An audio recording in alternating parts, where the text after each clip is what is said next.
अब ये 2 हत्यारे पुलिस की हिरासत में हैं।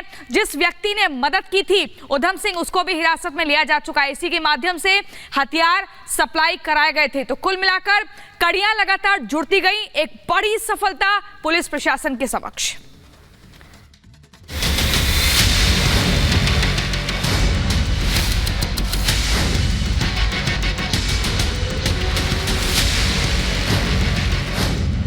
जैसे जैसे सुखदेव सिंह गोगामेड़ी की हत्या की जांच आगे बढ़ रही है, वैसे वैसे इस साजिश की परत दर परत खुल रही है और सामने आ रहे हैं नए नए किरदार। रामवीर जाट और उधम सिंह के बाद अब इस केस से एक और नया नाम जुड़ गया है और वो नाम है वीरेंद्र चाहन का। वीरेंद्र चाहन ही वो शख्स है जो गोगामेड़ी हत्याकांड का मास्टरमाइंड है। ये वही है जिसने इस साजिश की पट कहानी लिखी और गोगामेड़ी हत्या करवाई। वीरेंद्र चाहन बीकानेर का मोस्ट वांटेड क्रिमिनल है। ये गैंगस्टर रोहित गोदारा का करीबी गुर्गा है। बीकानेर से ही बिश्नोई गैंग के लिए काम करता है। गोदारा के कहने पर वीरेंद्र चाहन हत्या की साजिश रची। दोनों शूटर्स को होटल में रुकवाया और पैसे दिए। चाहन ने ही नितिन और रोहित को हथियार दिए। चाहन गैंगस्टर राजू ठेठ की हत्या का भी मास्टरमाइंड है। पुलिस ने चाहन पर 1 लाख का इनाम रखा हुआ है। सबसे चौंकाने वाली बात है कि नितिन फौजी ये नहीं जानता था कि जिस गोगामेड़ी को उसे मारना है, उस गोगामेड़ी की तस्वीर उसे ऐन वक्त पर दिखाई गई थी। लॉरेंस बिश्नोई गैंग के वीरेंद्र जो कि दुबई में बैठा हुआ था, उसने उसको एक फोटो भेजी और फोटो के जरिए इसको बोला गया कि ऐन वक्त पर इसे मारना है। मास्टरमाइंड का नाम आने के साथ ही मामले में कई और खुलासे हुए हैं। पुलिस सूत्रों का दावा है कि खुलासा ये भी हुआ है कि दोनों शूटर्स 3 दिसंबर को जयपुर आए थे और 5 दिसंबर तक कई होटल बदले। पुलिस सूत्रों का दावा है कि 3 दिसंबर से दोनों शूटर जयपुर में थे। 3 दिन में कई बार दोनों ने होटल बदले।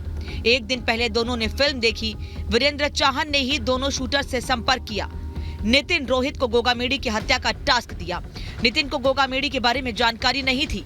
हत्या वाले दिन ही गोगामेड़ी की फोटो दिखाई गई। नितिन को विदेश भागने का लालच दिया गया। एक टेलीफोन आना था, एक फोन आना था जिस पर एक फोटो आनी थी और वो फोटो सुखदेव सिंह गोगामेड़ी की थी।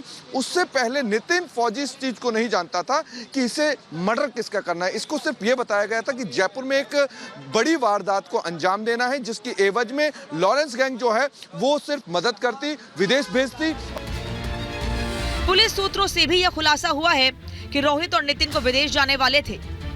उनको बतौर टोकन 50-50 हजार रुपए दिए गए थे। प्लान के तहत दोनों को चंडीगढ़ से गोवा और गोवा से दक्षिण भारत जाना था, जहां 20 दिन में उनका पासपोर्ट और वीजा तैयार होता और फिर वो विदेश भाग जाते। लेकिन उससे पहले पुलिस ने उन्हें चंडीगढ़ के एक होटल से दबोच लिया, जहां वो फर्जी पते को आधार बनाकर रह रहे थे। देखिए, ये है वो कमरा जहाँ पे 105 नंबर कमरा जहाँ पे वो रुके थे रात को। मैं अपने कैमरा पर्सन को दूंगा कि जरा अंदर से दिखाएं।